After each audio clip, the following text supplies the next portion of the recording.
My name is Jeff Rich, and I'm here with my wife, Phoenix. She's always here to support me, so I'm glad she's here tonight.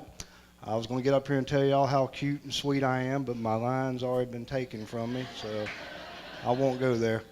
But I don't know, I'm just going to kind of base my talk tonight on the scriptures, Romans 12:2. Are y'all familiar with that? You know, it tells us don't be conformed to this world, but be transformed by renewing of our minds.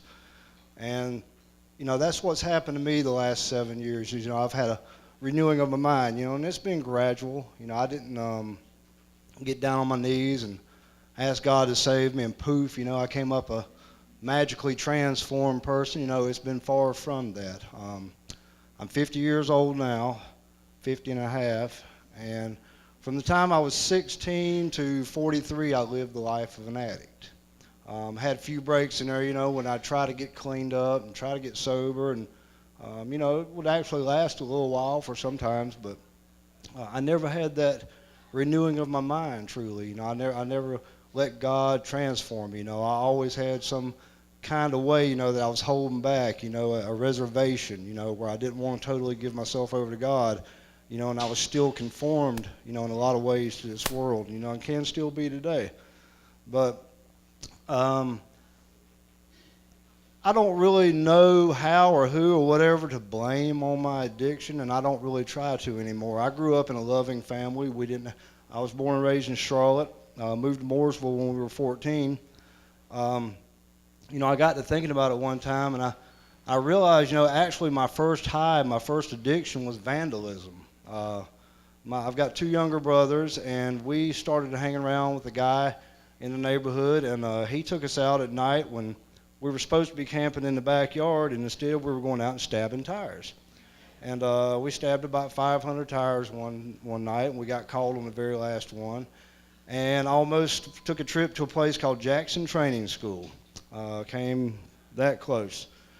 But my mom and dad, I grew up in a large family. I kind of compared it to the Waltons. There was a bunch of us. It was aunts and uncles, grandma, mama, daddy, brothers, everybody. And they all decided, move these boys to a small town. They won't be around these people. That'll be the end of the problems. When we hit Mooresville, they didn't know how wrong they were. I look back now, and I think I was just basically an addict waiting to happen. Add the substances, and I was ready to go. I was always my wife doesn't believe it, but until I was in my 20s, I was always a very withdrawn, shy person. Liked to read a lot, still do. Didn't really do school sports, and by the time I was 16, I'd kind of fallen into the cracks. I didn't fit in with the jocks because I didn't do all the sports. I didn't fit in with the intellectuals. I was smart, but I didn't apply myself in school.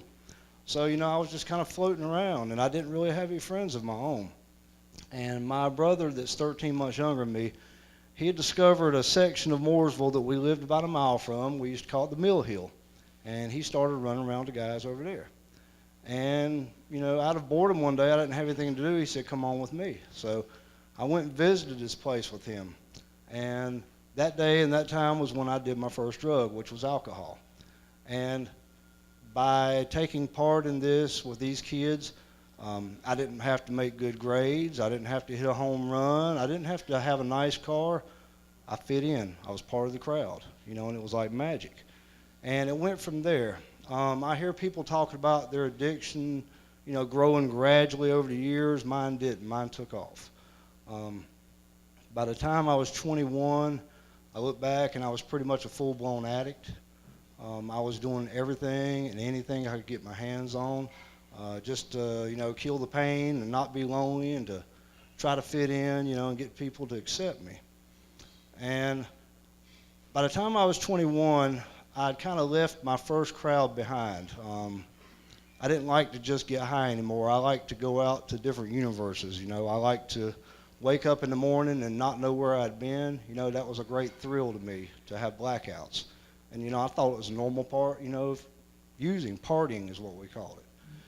And I graduated on to a different crowd. I've never been a violent person. I've never had a violent personality. I've only been in fights where I absolutely had to. But because of the types of drugs I grew to like to do and the amounts I like to do them, I had necessitated that I go on to progress to a different crowd. And the people that I progressed to that enabled me to do these things I want to do were not a pretty bunch. And I began to find myself, in a violent world. By the time I was 23, I'd been witness to 2 attempted murders, had been involved in a lot of crimes. As a young lady was saying, I never thought, that I would find, this was something like you see in the movies or see on TV, the good boy goes bad, and I never thought that I would find myself in the midst of all these situations, but I did. And by the time I was 21 years old, I was feeling it. I was feeling the pain from it. And I'd witnessed an attempted murder, and the guy had put it out on the street that he was coming after me next. And, I'd had enough. I reached out for help. And it was the first time I found myself landed up in an institution. I was in a mental institution in Rock Hill, South Carolina. And I got out of there, and I found a program called Narcotics Anonymous. But I was raised up in a home, where they tried to teach me right and wrong, and I didn't necessarily listen. I wasn't raised up in a Christian home. But just through the brief times I've been to church on holidays, Easter and Christmas Eve and things I've seen, something inside me told me there is a God. Something inside me, deep inside me, told me that, Jesus was the truth. But I was scared. If you started talking to me about God or Jesus, I wasn't offended. I was scared. I chose to run the other way because I thought, I might end up in a suit and tie with Brill cream on my hair and shouting hallelujah, and all my fun times would be gone. But I found this program, and they kept talking about a higher power, and it just never sat right with me. I just couldn't get the concept. They said you can look, if the light bulb is greater than you, that can be your higher power, or Buddha or whoever, and just something inside me, it just never did sit right with me. It's a great program, it gets a lot of people clean. But I stayed in there, off and on for a few years. And when I was 23, I was very close to my grandmother, and she was like my best friend, my guardian angel, my second mother and everything. And she passed away, and I was using while she passed away. And if you've ever had somebody in your life that they're passing, it changes you completely. It's not just like, they died, I'm sad, I'm going to be sad for a while. It wasn't like that. When my grandmother passed on, it changed me. It put a big void into my life. And things began to progressively go downhill from there. And, I think I look back now and I think I had a bout of temporary insanity, and I just began using more and more and more. And my predicament came to the point where I began injecting drugs. I began using intravenous drugs, began to be physically addicted to a lot of these drugs. I began to find myself in hospital gurneys, strapped down, ranting and raving, where I'd OD'd. My parents began to threaten to have me, committed to various institutions around here. I ended up, in hospitals, off and on treatment centers, anywhere, just trying to get help. And I met my first wife when I was 27 years old. We were together 8 years, and a great thing came out of it. We were able to adopt a 7-month-old boy. And, my son's 24 years old now. And thankfully, my mom and dad were there for me. They stepped in, and they were more like his parents, than I was, because of the way I was and, the lifestyle I led and everything. Went to college 3 different times, dropped out all 3 times, never got a degree, just never did, really apply myself. Every time I got to doing good, something inside of me wanted to sabotage things. Instead of going on and doing well, I would always do something, just really mess it up.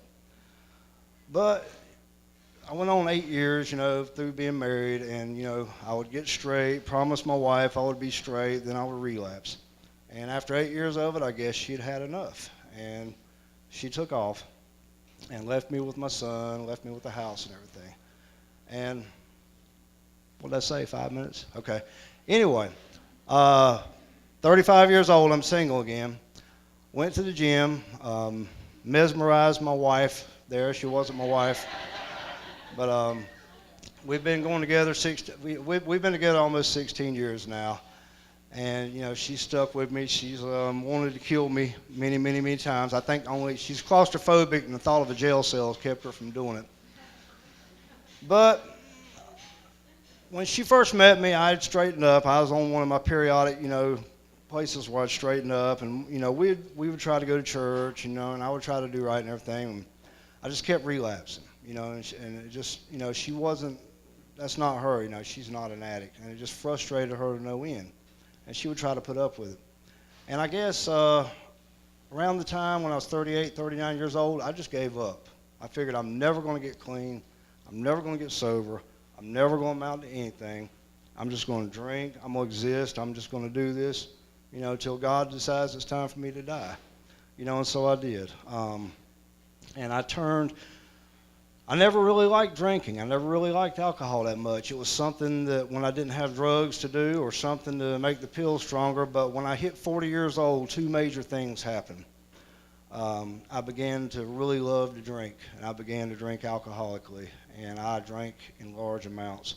I began to lose jobs like I'd never lost them before. If I wasn't quitting, I was getting fired or getting, popped on a drug test. And I also had always prided myself, always bragged, that I'd done all these things, and I'd done all these crimes, and I'd run around with all these people, and I've never seen the inside of a jail cell. When I hit 40, things changed. 40 years old, I found myself in jail for the first time. I began to find myself in jail more frequently. I never liked jail. Never liked being confined. Didn't like people telling me what to do and when to do it. Still don't to this day much. But 43 years old, I'm going to tell y'all about the most blessed, wonderful, grateful month of my life. The last 2 weeks of December 2006 and the first 2 of December 2007. In that month, I overdosed twice, was in the hospital twice, lost a good job, and got 2 DWIs back to back, both of them within 2 weeks. Went to jail both times. And the reason it's the most wonderful thing, they told me I was going to prison. I sat across from a lawyer. She wheeled the computer around. She said, due to these aggravating circumstances, Mr. Rich, get your affairs in order, figure out what she's going to do, you're going away. And it was the first time I'd ever been told I was going to prison. And it shook me up. It got my attention. It put the fear in me, and I thank God for that today. I thank God for it. I thank God it happened. And, I continued on for a little bit after that, drinking and drugging. And I'd had enough. I just got to the point where I had enough, but I didn't want to go back to the secular programs. I wanted to turn to Christ. I wanted to turn to God. I asked my mother, do you know any place I can go? She said, I've found this thing called Celebrate Recovery. I said, what is it? She said, I don't know. It's a Christian recovery. I walked in Southside Baptist in Mooresville on a Thursday night, and the first person I saw was one of my outlaw buddies sitting there. And I think, man, if they can help this dude, I know they can help me. Well, I left there that night, and I had to do it one more time. Friday night, I got paid. I went and got pills. I went and got liquor. I figured Saturday I'm just going to have one good time. I'm going to blow it out. She made sure that didn't happen. There was gnashing, wailing, clothes on the lawn. And I went back the next week. I got up the next morning on Sunday morning, pouring down rain. I got down on my knees. I didn't have a job. I was going to prison. I said, God, please help me. I came up off my knees knowing things were going to get better. Started going to a little church. Started going to Celebrate Recovery. One day at a time. I eventually became leader of Celebrate Recovery 2 years ago. One day at a time, a lot of prayer, a lot of talking to people, a lot of work. But God has kept me through His grace clean and sober for 7 years now. And thought I would die an addict. Thought I would die high. Thought I would die drunk. Thought somebody would kill me or I'd die in a wreck, And by God's grace, it's a different story today. But I have had my struggles. My life hasn't been perfect. I'm not perfect. Still have struggles today. Went through a dark valley back in the winter. But, God will take you through these things. But you have to have faith, and you have to have trust, and you have to do a lot of prayer. But thank y'all very much for letting me share tonight. I hope it's helped someone. If I can do anything for anybody, please let me know, and I'll be glad to have y'all at Celebrate Recovery Thursday nights anytime. Thank you.